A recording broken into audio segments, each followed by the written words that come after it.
Donc, pour introduire le sujet de la prière, ce matin et ce soir, on va voir un petit peu, en gros, ce que pourrait être idéalement la prière.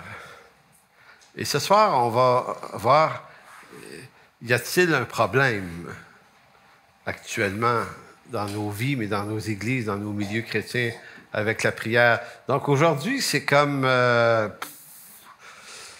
comment dire? C'est comme... ben, vous verrez ce que c'est. Je ne trouve pas le mot. Mais c'est ça, c'est que pour se mettre sur la voie de trouver une solution, il faut souvent voir s'il n'y a pas un problème. Sinon, quand on n'est pas conscient qu'il y a un problème, on ne cherche pas de solution. Donc, c'est un peu l'idée ici. Donc, en se disant, qu'est-ce que ça pourrait être, la prière? Ben là, ça devient un diagnostic sur, OK, ben, si la prière, ça pourrait être ça idéalement, là, ben, ça veut dire que peut-être que je suis loin, peut-être que j'ai un problème finalement. Donc, c'est ça que je veux dire ce matin, c'est ce qu'on regarde à soir. On va voir certains exemples de problèmes et pourquoi ces problèmes-là sont là. Donc, si vous vous couchez down à soir, ben, c'est parce que vous aurez catché l'affaire. C'est ça. Donc, quand je parle ce matin de ce que ça pourrait être idéalement, ben, je ne suis pas en train de vous dire que je suis rendu là.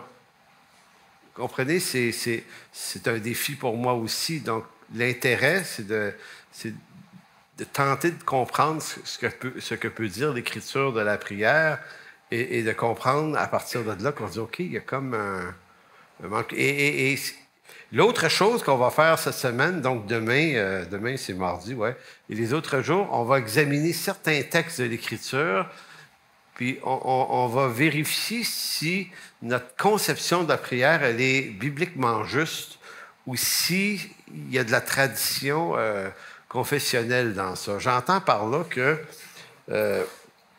un des grands concepts de la Réforme au 16e siècle, la Réforme Luther, Calvin et plein d'autres, c'était l'idée qu'on doit à tout bout de champ revenir à l'Écriture. Maintenant, le problème, c'est qu'on a toujours l'impression de ne l'avoir jamais vraiment quitté. Mais c'est ça qu'il faut. C'est que nous, les humains, on ramasse. Regardez ce que vous avez dans vos garages, là, dans vos maisons. On est des ramasseurs. On ramasse des choses, puis à un moment donné, on alourdit nos vies avec tellement de bébelles qu'on a plus ou moins besoin. Mais ça fait 20 ans que tu t'en es pas servi, mais tu la gardes pareil en cas. Puis des fois, la patente, elle ne marche plus avec ce que tu as aujourd'hui. Tu sais, dans le domaine des ordis, qui c'est qui garde des vieux ordis? Moi, je garde ça. Moi, j'en ai plein. J'ai des caissons de fils, de bébelles d'ordi, plein. Puis à toutes les fois que je regarde, je me dis, on ne sait jamais. Jusqu'à temps que tu te rends compte que les ordis aujourd'hui, ils n'ont même plus de tiroir à CD, il n'y a plus rien de ça dessus. Si tu veux vraiment... Bon, en tout cas, ça, c'est une autre histoire, mais j'émets l'hypothèse que spirituellement, on fait un petit peu la même chose. C'est-à-dire qu'on fait partie d'organisations, d'églises, de confessions, de dénominations, et dans chacune d'entre elles, les choses se font d'une façon plutôt que d'une autre. Donc, qui de nous a jamais été dérangé par le fait que vous priez avec des gens d'une autre église et c'est pas tout à fait pareil? Et là, vous vous dites automatiquement, ils ne savent pas la chose aussi bien que nous. Mais c'est peut-être nous qui ne la savons pas aussi bien qu'eux. Vous savez, la semaine passée, j'étais dans une église, on a bien rigolé avec ça. J'étais avec une des chantres de notre église, Marjolaine Duguay. On était dans une église dans Charlevoix, l'église baptiste là-bas, où je vais une fois par année. Et il est arrivé de quoi de drôle. Dans cette église-là, il y a un moment de louange, un moment d'adoration. Mais dans bien des cas, c'est une seule et même chose. Mais pas eux autres. Fait que, vous voyez la substance des mots, ce qu'on en dit. Fait qu'à un moment donné, Marjolaine est avec sa guitare. Fait qu'il dit, bon, on va commencer le temps d'adoration. Elle se lève, elle prend sa guitare. Là, il dit, non, il dit, ça, c'est après. Il dit, on va adorer d'abord. Fait que Oui. Non, mais c'est pas ça. Là, c'était tellement là. Mais c'est quoi? Ben, il dit, là, on va adorer. Ben, il dit, ben, c'est ça. On va chanter. Il dit, non, adorer, on chante pas, nous autres. Ah! Et là, c'était comme, OK, c'est quoi adorer? Fait qu'adorer, ben, c'était bien ce qu'il faisait. C'est juste qu'adorer, c'était donner la parole aux gens dans l'Église pour une action de grâce. Vous voyez, c'était ça. Fait que chanter, fait que c'est pas grave, hein? C'est juste pour dire que c'est ça le monde chrétien. On se donne des. Donc, arrive à un moment donné que l'idée de la réforme, l'idée des réformateurs, c'était pas qu'eux avaient l'impression de faire une réforme une fois pour toutes. Donc, quand ils ont réformé, ils ont redonné la forme de l'Écriture à leur christianisme, d'un catholicisme qui s'était embourbé, ma foi, de tellement d'affaires que Jésus, on le voit plus, là. Il est derrière toutes sortes de concepts, de statues, d'icônes, de trucs, là. Et donc, pour eux, c'est, OK, on fait le grand ménage, on vide l'Écriture seule, sola scriptura. Et ça c'est rough. C'est rough parce qu'il y a des affaires aussi, nous, qu'à un moment donné, on va se rendre compte, l'Écriture le dit pas tant, ce que je pense qu'elle dit. C'est moi qui pense ça. Et c'est étonnant. On va visiter des textes et peut-être vous allez vous dire, hey, j'avais jamais remarqué que le texte dit quelque chose qui est presque contraire à ce qui me semble. Donc, dans la communion et la prière, c'est important de les voir, ces choses-là. Donc, on va visiter ce genre de trucs-là. Donc, ce matin, si vous ne vous sentez pas à la hauteur de ce qui va être dit, ben c'est normal. Si vous vous sentez à la hauteur, ou si vous croyez plus haut que la hauteur, on va prier pour vous, pour votre délivrance, un peu plus tard. Pas une petite gorgée. Donc, la prière. J'ai dit une chose hier, je la répète ce matin, qu'il s'agisse des réformés, des baptistes réformés, des baptistes non réformés. Vous savez, des baptistes... moi, je fais partie de la Convention nationale baptiste du Canada. C'est une autre sorte de baptiste. Il y a l'Union baptiste, il y a le Fellowship baptiste, il y a Southern Baptist, il y a des baptistes de toutes sortes, mais des charismatiques aussi. Il y en a de différentes catégories, de sortes. Après ça, vous avez les frères chrétiens au Québec qui sont quand même assez nombreux. On pourrait dire qu'il existe des luthériens, des calvinistes, des presbytériens. Et là, j'ai nommé une faible quantité parce que ça se décline de bien des façons. Donc, chacune de ces familles d'églises-là se fait remarquer par une certaine maîtrise d'une thématique biblique et théologique. Donc, on pourrait dire qu'on reconnaît les dénominations et les chrétiens par une posture qu'ils ont, puis on se dit, OK, eux autres, ça, là, ils se sont appropriés ça. Puis en étudiant sur le sujet, je m'étais dit, mais qui s'est approprié la prière? Et personne. Fait que si ça appartient à personne, je me disais, prenons-la. Ça va être à nous autres. Mais en fait, pourquoi la prière appartient à personne? Parce que la prière de tous les grands sujets bibliques, c'est le seul sujet dont on ne peut pas parler autant. Parce que pour comprendre la prière, il faut savoir prier. La prière, c'est pas un acte intellectuel. On peut maîtriser des doctrines, on peut se faire des maîtrises puis des doctorats autant qu'on veut. Ça, c'est pas très difficile. Il suffit juste d'avoir un peu de mémoire puis de capacité à absorber de l'information. On peut répéter, on peut connaître des milliers de versets. C'est le bout simple de la vie chrétienne, ça. Mais la vie de prière, elle s'inscrit dans une mise en pratique. Et c'est une toute autre affaire. Et c'est probablement pour ça qu'on n'en parle pas tant en ce moment dans les milieux chrétiens. La prière, les lieux de prière dans les églises, les rencontres de prière sont devenus les lieux les moins fréquentés de nos églises. De toutes les activités, là, c'est là où il y a à peu près généralement le moins de personnes. Quand j'étais pasteur à Laval, on était avec les jeunes à peu près 500 personnes. On faisait une rencontre de prière le dimanche, puis on était 10-12. 2%. C'est pas juste là, c'est généralement souvent comme ça. Fait que je me suis dit, et à l'époque, ça m'avait, comment vous dire, pour moi, ça, c'était beaucoup plus révélateur que tout le reste qu'on faisait. Parce qu'il y a un homme de Dieu, je pense que c'est Leonard Ravenhill, qui disait, faites-en pas plus que vous en priez. Parce que c'est inutile de le faire à ce moment-là. Et là, je me disais, si 98% des gens ne viennent jamais à cette rencontre du dimanche qui se faisait juste avant l'Assemblée, donc les gens se déplacent de toute façon. On comprend qu'il y en a qui ne peuvent pas, ils ont des enfants, puis tout ça, ça se comprend. Mais il y en a vraiment beaucoup que ça n'aurait pas été vraiment un problème. Sinon que ça ne me tente pas.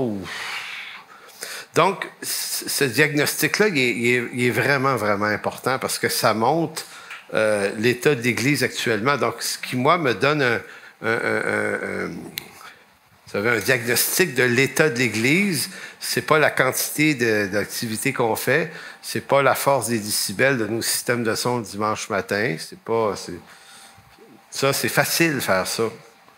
C'est facile d'avoir des gens pour faire de la musique. Des bons musiciens veulent tous jouer, là. Mais avoir des intercesseurs, ça c'est une autre histoire. Donc, c'est pour ça que je vous dis, le carnet de santé, il se vérifie à travers des lieux comme ça. Au mois de mai, à peu près, je suis allé luncher avec un confrère pasteur de Montréal, je ne sais pas qui. C'est un bonhomme assez connu qui voulait me jaser. Fait qu'on est allé luncher ensemble. Et puis, arrivent nos assiettes, nos plats. Et puis, on se regarde. Tu sais, c'est toujours... Si tu trouves, c'est moi qui rends grâce. Fait qu'il a dit, oh, je vais le faire. Fait qu'il le fait. Puis pendant qu'il priait, je me suis dit, c'est une drôle d'affaire qu'on fait. Parce que, je ne sais pas pour vous, mais on rend tout le temps grâce. Avant de manger. Mais c'est pas clair où est-ce qu'on a pris ça. Dans l'Écriture ou ailleurs, puis c'est pas de mauvaise idée, là. C'est juste que, je dis, il y a des choses qu'on fait avec persévérance qui sont pas absolument nécessaires, puis il y a des choses qu'on devrait faire avec persévérance qu'on fait pas du tout, mais on n'analyse pas ce qu'on est en train de vivre. On est des gens qui embarquent dans des traditions, puis on se dit, si tout le monde fait ça, ça doit être comme ça que ça se fait. Donc, ça nous a amené, moi puis lui, à une discussion assez intéressante sur la prière, parce qu'on n'avait pas prévu ça. Mais moi, je lui dis, tu sais, une chose qui est assez, je ne sais pas si je peux dire éprouvante, ou je ne sais pas quel mot utiliser pour définir ce que je vais vous dire là, mais j'ai dit, ce matin, là, toi et moi, là, qu'on ait pris un temps de prière ou un temps avec le Seigneur ce matin avant de partir, ça change strictement rien au déroulement de notre journée. On va manger pareil les 3 repas. On va faire à peu près les mêmes choses. C'est comme si la prière, dans un monde comme le nôtre, n'est pas si nécessaire que ça, parce qu'on est riche.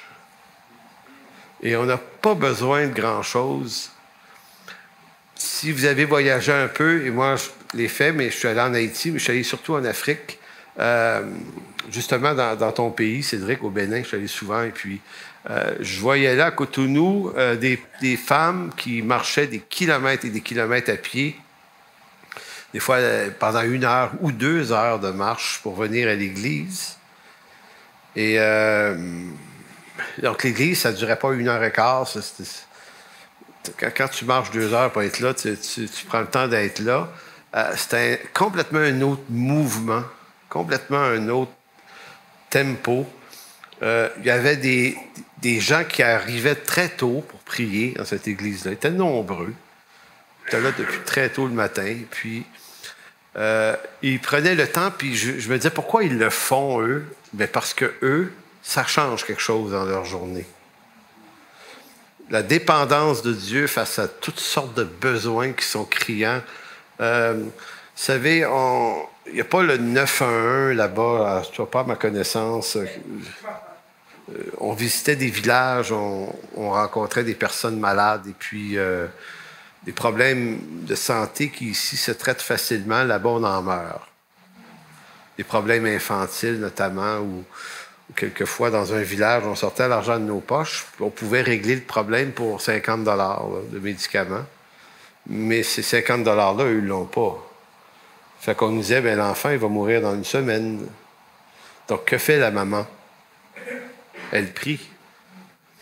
Et parce qu'elle prie, il y a 3, 4 Canadiens qui sont venus dans ce village ce jour-là et qui ont, sans le savoir, été envoyés par Dieu pour acheter le médicament. Vous savez, quand la prière devient aussi, sinon plus nécessaire que la nourriture, la vie chrétienne est une toute autre histoire. Donc, moi, j'émets une autre hypothèse, c'est que notre christianisme est un peu quelque chose qui est du domaine de la bourgeoisie. Hey, ça fait du bien quand ça se fait, ça? C'est du domaine de la bourgeoisie, de la richesse, de l'opulence. Pour nous autres, c'est une question si la musique était bonne, si les musiciens sont bons, les couleurs des spots, c'est correct. C'est toujours le truc bien léché, il faut que ça soit de même. Donc, il y a vraiment des diagnostics à se faire sur la prière. Donc, avant de comprendre ce que c'est la prière, voyons notre besoin, notre prière. Voyons à quel point notre besoin est profond et grave. Donc, c'est pour ça que on peut théologiquement tout expliquer, le salut. On peut parler des doctrines principales de l'Écriture avec beaucoup, beaucoup de savoir, beaucoup de connaissances. Mais la prière, parce qu'on n'en a pas vraiment besoin, on s'y intéresse pas beaucoup. À ma connaissance, il n'y a pas beaucoup de prédicateurs depuis une vingtaine d'années. Au Québec, en tout cas, j'entends assez rarement ça, une prédication sur la prière. C'est pas tant, je ne dis pas qu'il n'y en a pas, là, mais il n'y en a pas beaucoup. Fait qu'on est beaucoup plus dans les domaines de la prospérité, de la réussite, de la destinée. On est dans toutes sortes de trucs. Comment réussir à tout prix notre destinée au nom de je ne sais pas trop quel principe humaniste, christianisé. Alors, donc, on est comme dans un rêve. On est en train d'accomplir des trucs. Et puis, moi, personnellement, ça m'ennuie d'entendre tout ça. Donc, la prière n'est pas un exercice de piété qui relève de la capacité intellectuelle. La prière, ça se joue pas sur des questions de finances, ou de lieux, ou de bâtiments, ou de beauté des choses. La prière, ça échappe à plein de choses. La prière est une rencontre avec Dieu qui transforme le cœur, ou qui expose le cœur de l'homme à Dieu, parce que c'est l'espèce de seul endroit, en tout cas, si on est saint d'esprit, où devant Dieu, on dirait que mentir, là, ça marche pas trop, là, mentir devant Dieu. On peut se mentir entre nous, manipuler, faire des petits jeux de même, mais n'importe qui est moindrement saint d'esprit, devant Dieu, seul avec Dieu, il y a comme quelque chose qui se passe là, qu'on sait qu'on peut pas le manipuler. On ne fera pas pleurer Dieu sur nos affaires. Voyez-vous, c'est là que... Et c'est peut-être ça qui est extrêmement utile, qui nous sort de nos modes manipulatoires, de nos... Comment je dirais ça? De nos victimisations, de plein de trucs comme ça, là. Parce que devant Dieu, là, il y a comme un espèce de lieu de vérité. Puis donc, la prière, c'est un lieu de rencontre avec Dieu qui transforme le cœur de l'homme par l'odeur de celui qui nous reçoit en sa sainte présence. On ne sort pas de la présence de Dieu indemne. On n'en sort pas comme on y est rentré nécessairement. À moins que la prière se résume à rendre grâce avant les repas seulement. Ou le matin, merci de bénir ma journée. Puis le soir, merci d'avoir béni ma journée. Ça, c'est pas une vie de prière. Ça, c'est... Je ne sais pas ce que c'est bien, mais c'est pas ça, une vie de prière. T'sais. Une vie de prière, une vie de rencontre avec Dieu. J'ai un auteur que je lisais, parce que j'ai lu beaucoup de livres là, pour préparer ma série. Il y a un ou deux hommes qui ont dit quelque chose du genre. Ça me fascine ce qu'ils ont dit parce que je pense que je comprends ce qu'ils veulent dire. Mais je vais pousser ça. Il dit, priez et intercédez jusqu'à ce que vous priez vraiment. Priez jusqu'à en venir à prier vraiment. J'étais là, hey, c'était intéressant. C'est comme s'il y a comme... il y a comme au début des banalités qu'on lance à Dieu, des superficialités, il y a plein d'affaires. Puis à un moment donné, être là plus longtemps, à un moment donné, tu traverses ce champ-là d'affaires qui ne sont pas inutiles. Et là, tu entres quelque part où là, les vraies affaires avec Dieu se disent. Et puis, c'est bien intéressant, ça. Je vais vous raconter une anecdote encore là qui n'est pas en ma faveur, mais ça, c'est pas grave. Moi, je suis né de nouveau en 1983. Et à l'époque, les livres qu'on nous suggérait de lire, c'était pas des livres sur la réussite personnelle de ma vie spirituelle. C'était des livres de héros de la foi qui ont marqué l'histoire de l'Église. Donc, on lisait Spurgeon, on lisait Muller, Watchman Nee. Il y avait toutes sortes de bonhommes de même dont on lisait la vie. Et c'était des bonhommes très inspirants. Au-delà de la doctrine des choses, à quoi ils appartenaient, c'était pas ça qui était intéressant. C'était qu'on avait affaire à des gens. On lisait les livres des gens qui ont marqué leur génération de façon durable et qui avaient tous une chose en commun, c'était la prière. C'était au 19e siècle, la plupart des grands hommes de Dieu entretenaient une relation avec Dieu de, écoutez, 3 à 4 heures par jour avec Dieu seul. La parole, la prière, la supplication. Et D.L. Moody est bien connu à Chicago, qui a ouvert une grande école là-bas, disait, lui, qu'il priait de 5 heures à 9 heures tous les matins. Fait qu'il ne fallait pas le déranger dans ce bout-là. Puis moi, j'ai eu la hardiesse de me dire, moi, j'ai été sauvé au mois de mai à peu près.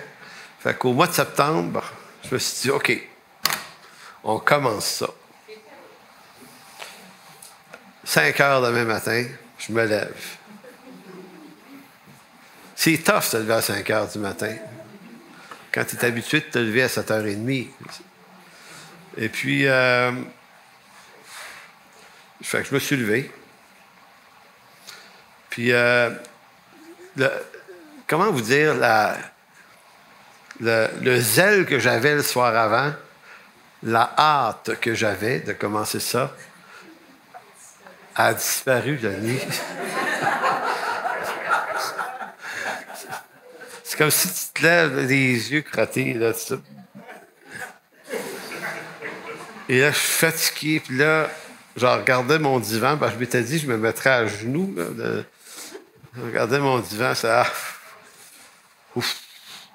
Puis là, dans ma tête, je me disais, c'est quoi cette idée-là? Là? Longtemps, ça a été de même ma vie chrétienne. Les soirs et les matins, c'était deux univers. Bref, je me suis mis à genoux, je commençais à prier. Puis je me suis réveillé quelques heures plus tard. J'étais couché sur le tapis à terre, je dormais. Je suis pas trop sûr de quand est-ce que la chute s'est passée. J'ai réessayé le lendemain, ça n'a pas marché. Fait que 3 jours plus tard, j'arrêtais.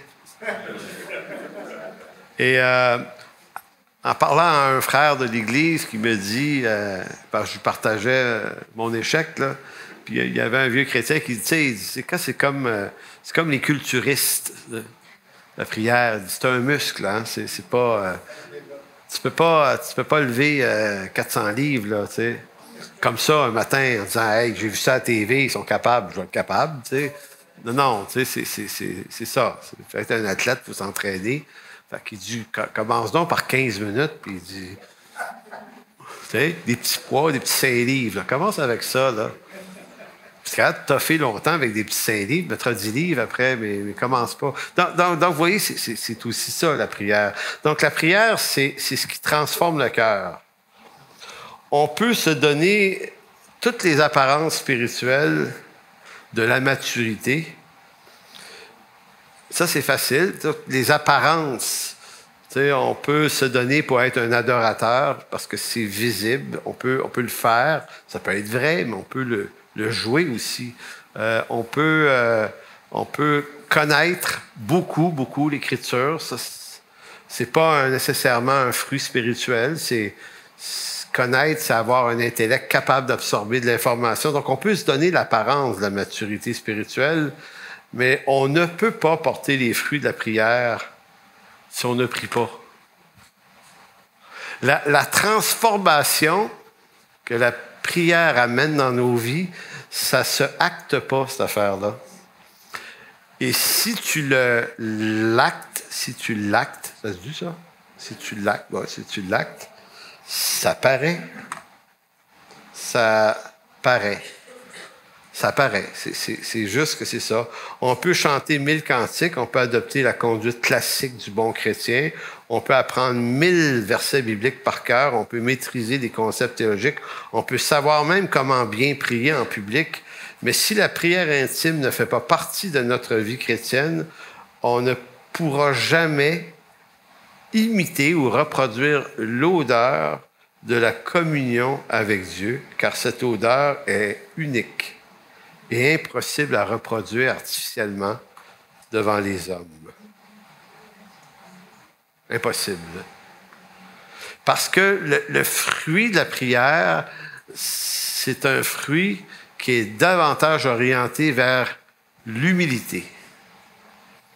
Et ça, l'humilité, c'est pas forcément ce qu'on recherche. Donc, on peut un peu imiter ça, l'humilité, mais l'humilité en tant que telle, là, tu sais, que ça transpire chez quelqu'un, ça se reproduit pas. Donc, celui qui parle beaucoup à Dieu se tait davantage devant les hommes. Elle n'est pas de moi, celle-là. Je pense que c'est John Bunyan dans son livre sur la prière. Vous connaissez John Bunyan qui a écrit Le Voyage du pèlerin? Il a aussi écrit un magnifique livre, lui, sur la prière. Et c'est intéressant. Celui qui s'adresse à Dieu beaucoup se tait davantage devant les hommes, car la prière le place devant sa propre faiblesse humaine. Mais aussi le garde continuellement connecté à la grâce de Dieu qui le pardonne et le relève. Tu sais, la prière, ça fait ça. La prière, il y a une certaine nudité devant Dieu là, de notre part. Tu sais, c'est comme Dieu voit tout, là. Dieu sait tout. On ne peut pas lui en faire à croire. Donc, à la fois, il y a ça qui nous ramène à notre état d'humilité puis être humble devant Dieu, mais en même temps, c'est aussi le lieu où on reçoit la grâce et le pardon de tout ce qu'on est en Adam. Donc, grâce et pardon, plus faiblesse et faute, ce mélange-là, là, ces deux essences-là ensemble, ça fait quoi, ça, dans nos vies? Bien, ça fait quelque chose qui ne s'imite pas. Tu ne peux pas la jouer, cette affaire-là. Donc, la prière assassine notre prétention à la maturité et nous garde humbles devant Dieu, mais si on est humble devant Dieu pour de vrai, on va l'être aussi devant les hommes, forcément. Donc, la prière modifie notre perspective sur les événements de la vie courante. Elle attire notre attention ailleurs en vue de réfléchir autrement sur les choses et à nous-mêmes. Elle fait en sorte qu'elle nous amène à faire des choix que nous n'oserions jamais faire autrement. Donc, la prière, c'est pas le lieu de la raison. Il y a des décisions qu'on a prises souvent suite à des moments de prière où là, on a choisi de faire un pas de foi, de quitter quelque chose pour aller ailleurs. ce qu'on n'aurait pas eu envie de faire normalement parce que le move pourrait être raisonnablement irraisonnable. Mais qu'est-ce qui fait que quelque chose d'irraisonnable devient un choix qu'on fait? Tu sais, pourquoi Abraham a quitté sa patrie? Et puis quand vous regardez tous les grands hommes de Dieu dans l'Écriture, ils font des choix. Puis quand je dis qu'ils ne sont pas rationnels, leurs choix, ça ne veut pas dire qu'ils sont déraisonnables au sens de la foi. Ils sont dans une obéissance de foi. Et on sait que la chose est concrète, est authentique, lorsqu'il y a un danger et un renoncement. Lorsque c'est des choix qu'on fait de renoncement pour plus de prospérité, c'est quand même assez facile. Ou des choses qui nous arrangent. Mais quand un homme comme Daniel, le prophète, dont le peuple vient d'être assassiné par les armées de Nebuchadnezzar, se retrouve en Babylonie, et lui est un homme de prière extrêmement profond. Si vous voulez voir c'est quoi un prototype d'un homme qui a une vie de prière, lisez Daniel, lisez plusieurs fois Daniel, vous allez rencontrer un homme exceptionnel, mais exceptionnellement proche du Seigneur. Donc, c'est pas lui qui est le héros en tant que tel, c'est là où il se tient. Donc, Daniel n'est pas... il n'est pas en train de combattre la corruption de la Babylonie, il n'est pas en train de dénoncer ça, il n'y en a rien à cirer, c'est pas ça le point. Pour lui, il est en train de remarquer que ce qui vient de se passer, donc la déportation, est une discipline de Dieu sur le peuple d'Israël. Mais beaucoup ne l'ont pas vu. Parce que quand on n'a pas de vie intérieure avec Dieu, on ne voit que ce qui nous est fait, ce qui nous est enlevé. Et on prend ça comme une agression. On se victimise. C'est arrivé pendant la pandémie de façon gênante de la part des chrétiens. Gênante, vraiment, tant qu'à moi. Là. Et regardez Daniel qui, lui, est en train de dire, OK, pourquoi Dieu, s'il est souverain, a permis la chose? Puisque la chose ne peut arriver que si Dieu est souverain. Parce que c'est pas le diable. Pourtant, c'est diabolique. C'est diabolique. Il y a des centaines de milliers de morts à Jérusalem là, dans cette histoire-là. Là. Puis il a peut-être perdu sa famille, lui, on ne sait pas. Là, mais comprenez que c'est pas joyeux. Là. C'est un massacre. Qu'est-ce qui fait que lui, il est capable de regarder l'événement d'une perspective très, très différente, se retrouver à Babylone et de servir à la cour de ce roi? Il faut le faire. Il faut le faire quand même. Toujours avec une humble considération envers le roi qu'il appelle affectueusement « Ô roi, vis éternellement ». Moi, ça m'impressionne, cette expression-là. Ben, c'est ça, un homme de Dieu. Vous savez, mais l'homme de Dieu est bâti sur la présence du Dieu avec qui il se tient. C'est ça qui se passe. Là. Donc, Daniel n'est pas un homme livré à lui-même et à ses propres émotions pour interpréter les circonstances. Il est livré à Dieu pour regarder les circonstances d'un autre point de vue qui est celui de Dieu. Donc, dans Daniel 9, tournez pas là, il va faire une prière qui est vraiment, vraiment étonnante. Et c'est ça, être biblique, c'est que toute son interprétation de la situation dépend d'un autre livre prophétique, qui est celui de Jérémie. Jérémie avait dit que le peuple serait entraîné pendant 70 ans en captivité en Babylonie et que ça serait de Dieu, en vue de châtier son peuple. Daniel va surmonter son désagrément, peut-être sa colère, parce que c'est un homme, il a vécu ça sur le coup. Mais après ça, il a été capable de dire, OK, je comprends. Là. Puis là, dans Daniel 9, il dit, quand j'ai regardé l'Écriture, j'ai lu Jérémie, j'ai vu que Jérémie disait qu'on serait amené ici pendant 70 ans. Donc, Daniel dit, bon, on va donc rester ici 70 ans. Mais Jérémie avait prévu qu'on devrait se repentir au bout des 70 ans. Et Daniel devient le gars qui est le miroir de la prophétie de Daniel. C'est lui qui active la repentance. Lisez Daniel 9. Quand il fait sa confession, il dit « Ton peuple a péché contre toi, était rebelle, courette, ici, ça. » Puis là, il se repent. C'est fascinant comment tous les textes sont liés ensemble dans l'Ancien Testament. Maintenant, moi, c'est l'homme qui m'impressionne le plus dans la Bible, hormis Jésus, évidemment, mais c'est quelqu'un, si on veut ressembler à un croyant, Daniel, c'est probablement un de ceux, dans ses attitudes, qui est le plus fantastique. Donc, c'est pour ça que je vous disais, Daniel a une vie de prière. Et encore là, on voit l'impact qu'une vie intérieure avec Dieu peut avoir sur la vie d'un homme comme lui. Tournez dans le psaume 84, verset 6.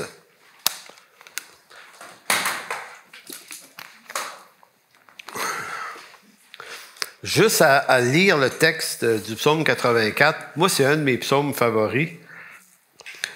Tout de suite, on est mis devant l'impact que la prière...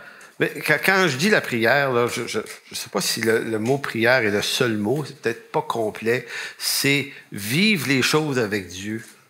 Donc, parce que prière, on entend, nous, peut-être faire des requêtes, hein? Vider notre livre de besoins, de requêtes. C'est de la prière, ça aussi. Mais la prière, c'est beaucoup plus que ça, c'est se tenir avec Dieu. Donc, regardez l'impact. Verset 6. « Heureux ceux qui placent en toi leur appui. » Donc, c'est pas malheureux, là, ils sont heureux. Ceux qui placent en toi leur appui, ils trouvent dans leur cœur des chemins tout tracés. Donc, la communion avec Dieu elle est lumière sur mon sentier. Ils trouvent, ceux qui placent en Dieu leur appui, dans leur cœur des chemins tout tracés. Pas des confusions, des chemins tracés. En bon québécois du 21e siècle, ils ont les idées claires. Les idées claires. Quand arrive une situation qui propose d'être malhonnête ou d'être honnête, ben la clarté, c'est d'être honnête. Quand on n'est pas sûr, problème. Si la malhonnêteté, le mensonge, la manipulation peuvent être utilisés, ben c'est qu'on n'a pas dans notre cœur un chemin tout tracé, mais un chemin tout confus. Donc, on va toujours faire le choix qui nous avantage. Mais ici, ils trouvent dans leur cœur un chemin tout tracé. Lorsqu'ils traversent la vallée de Baca, Baca qui veut dire la vallée des larmes à cause d'une plante qu'on trouvait dans cette vallée, qui avait un bulbe juteux, là. Puis donc des plantes pleureuses, quelque chose dans le genre. Lorsqu'ils traversent la vallée de Baca, ils la transforment en un lieu plein de sources. Et la pluie la couvre aussi de bénédictions. Leur force augmente pendant la marche. Ils se présentent devant le Dieu de Sion. Éternel Dieu des armées, écoute ma prière, prête l'oreille, Dieu de Jacob. Moi, je lis ça, je vois Daniel. Il me semble là, qu'il y a l'espèce de maturité et de tranquillité du prophète Daniel dans ça. Il ressemble à ça beaucoup, lui. Donc, c'est plus qu'un psaume. Et on peut miser sur le fait que Daniel connaît le psaume 84, parce qu'il a vécu après que ce psaume a été écrit. Donc, Daniel n'est pas devenu un... C'est pas par enchantement ni par magie que Daniel est comme il est. C'est un homme qui s'entretient dans l'Écriture. Daniel 9, il connaît Jérémie, qui a été écrit beaucoup plus tard que les psaumes de David. Donc, c'est quelqu'un de versé dans l'Écriture, mais pas pour l'apprendre par cœur. On n'apprend pas l'Écriture pour la dire aux autres. Hein, pour être un exhortateur. Si la parole ne nous a pas nous-mêmes déjà exhortés, corrigés, travaillé nos cœurs, disons rien aux autres, là. C'est assez évident. Mais vous voyez, Daniel, lui, l'Écriture, c'est lui qui a le travail. C'est pas une lumière qui lui donne d'éclairer les autres, c'est une lumière de Dieu sur son sentier, à lui. Verset 10.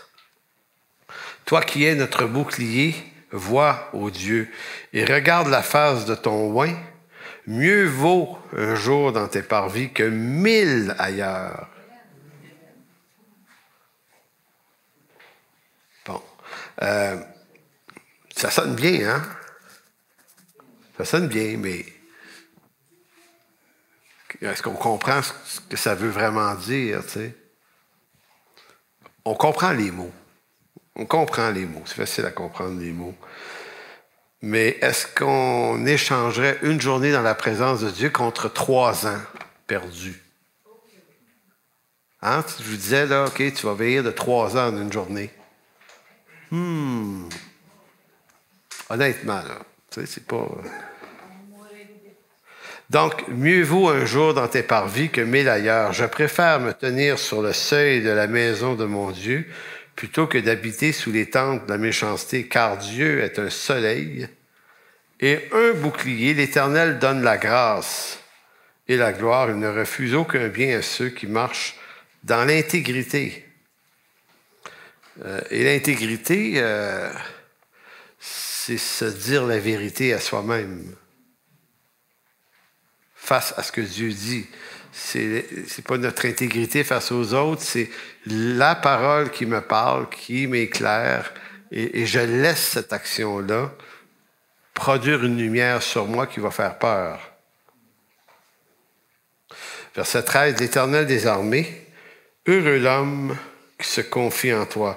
Donc, on reconnaît un intercesseur par l'effet de Dieu dans sa vie. On reconnaît un intercesseur par l'effet de Dieu dans sa vie.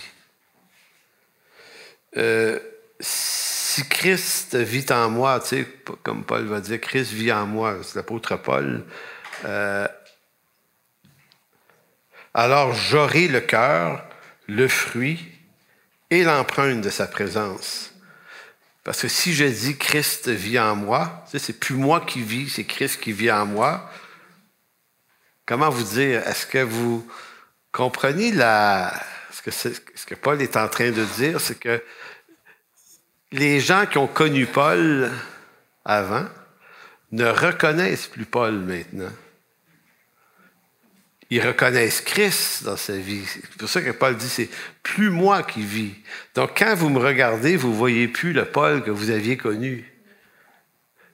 C'est Christ que vous devriez voir à travers ma vie. Il y a de la mort à soi-même ici. Là. Il y a du renoncement beaucoup. Là. En d'autres mots, je suis en train de dire, c'est une idée qui nous amène à l'idée. Une idée qui nous amène à l'idée, ça. Les poulies se mêlent dans ma tête. Donc, c'est une idée qui nous porte à considérer l'effet de la transformation comme étant absolument incontournable. Depuis tout à l'heure que je vous parle, j'ai l'image de Moïse là, dans 2 Corinthiens qui descend de la montagne, qui est lumineux. Là. Il est resté quelque chose de cette rencontre-là avec le Seigneur. Puis il ne faut pas jouer à ça en passant, c'est spécifique à Moïse. Là.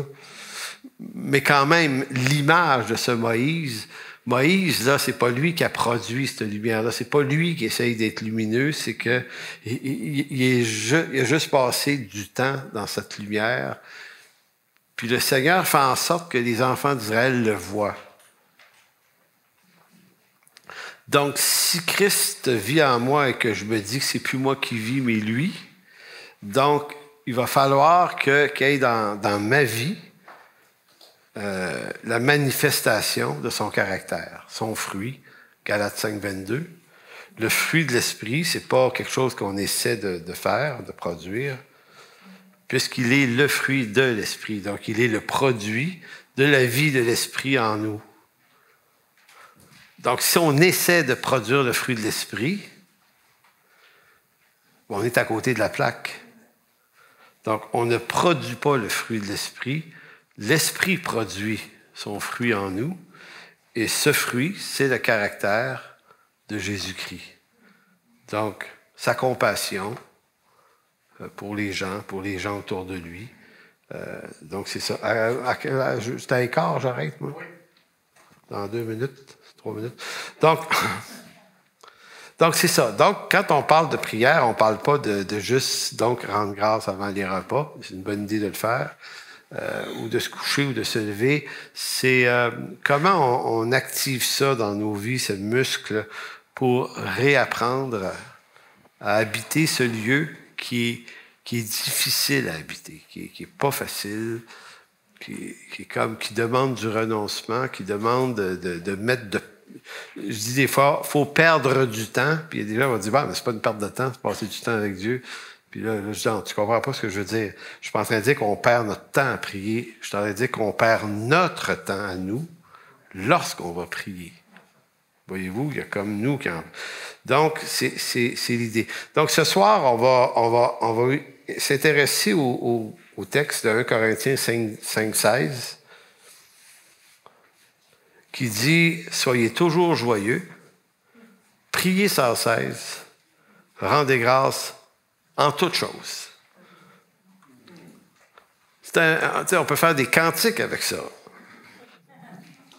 Sauf que moi, ce qui m'intéresse beaucoup, c'est de lire tranquillement l'Écriture. Parce que quand je lis vite, je comprends rien. Je retiens rien. Mais quand je lis ça, tu sais, des fois, un matin, là, vous voulez réfléchir. Vaut mieux réfléchir sur peu de choses, puis d'en saisir le jus, que de lire 8 chapitres, puis de dire, je ne sais plus trop ce que j'ai lu. Mais soyez des fois joyeux. Pas tout le temps. De temps en temps, soyez joyeux. Priez, mais bon, pas trop souvent. Rendez grâce quand ça vous tente. Ça ne vous tente pas, rendez pas grâce. Écoutez, est-ce que vous avez déjà été saisi par la radicalité de la déclaration? 3 choses radicales. Soyez toujours joyeux, priez sans cesse, rendez grâce en toutes choses. Le jour où j'ai compris ce verset-là, j'ai dit, je pense que je vais arrêter ça ici, ma vie. C'est comme...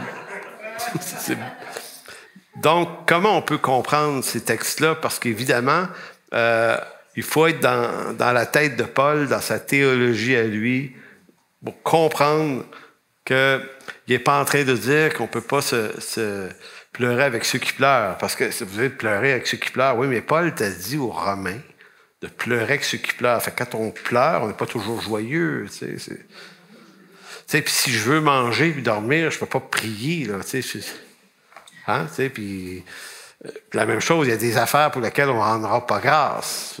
Ils ne méritent pas d'être rendus grâce, ces choses-là. Donc, on va essayer de comprendre ça un peu mieux ce soir, et surtout de comprendre ce que ça peut vouloir dire de prier sans cesse. Parce que, dit-il, c'est à votre égard la volonté de Dieu en Jésus-Christ. Donc, ce n'est pas une suggestion, là. C'est à notre égard la volonté de Dieu. Donc, si c'est sa volonté en Jésus-Christ, on ne peut pas passer à côté de ces choses-là. Donc, mais ça sera ce soir, d'accord? D'accord. Alors, on prie-tu?